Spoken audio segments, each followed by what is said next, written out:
When I went to work in the Oregon State Hospital in Salem in 1962, I was assigned to a combative female ward, it was called. And the women there had mostly been there at least 10 years. And they'd gotten there by hitting somebody. One woman was blind in one eye, and her blind eye turned out. Somebody, according to her chart, had stabbed her in the eye with a pair of scissors many years before and blinded that eye. And she was a very interesting person, Ileta Morningstar. And she would, when new student nurses would be rotated through there, she'd taken up a routine of frightening them. And she'd go back in the in the bathroom, and they used tooth powder, not toothpaste, and she'd get tooth powder and dribble it down over her ample breasts and then come out. And she was very short, and she'd walk up to these nurse students and get real close and then look up at them, scare the hell out of them. She knew exactly what she was doing, and it was just a game.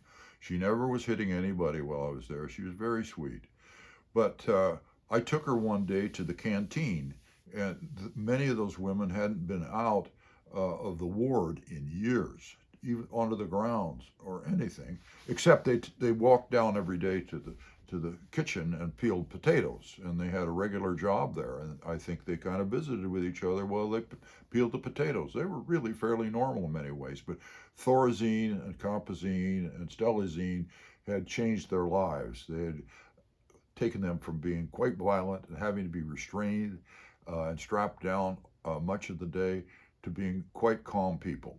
But so I had a wonderful experience with helping get those women out to do things. And so we went down to the canteen one day, and as we approached the pastries, I said, Ileta, would you like a donut? And she said, sounds good. I should back off a little bit. She'd been fed in her room on a tray for years, but as she was getting more and more calm, the young psychiatrist said, I want her to be able to come into the kitchen there where the other patients are eating and sit there like the other women and be treated with some respect and confidence in her because she's gotten so calm now.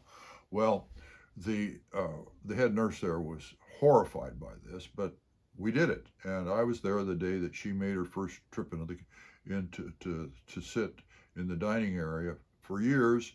And as she walked in, she swiped, they were having pork chops that day for lunch, pretty good food.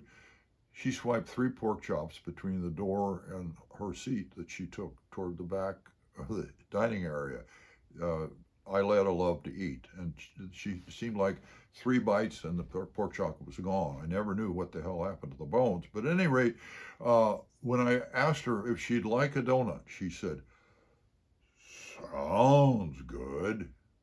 And I didn't know what that was all about, but when I went back and was reading her chart, somebody had charted in there that some of the young aides that worked there in years gone by would tantalize her with food. And they'd say, Ileta, would you like a donut? And then she would go forward in her chair where she had the leather strap around her. Yes, yes. They tortured the poor woman. So over the period of time of being tortured like that, she discovered a defense. Rather than saying, yes, yes, I'd like a donut, she'd say, sounds good. And when I went back to my hometown and told my brother about that, from then on, the rest of his life, when he and I would be visiting and something would come up that sounded like something that would be good if it could be accomplished, but it might be hard to accomplish, my brother would say, hey, brother, sounds good.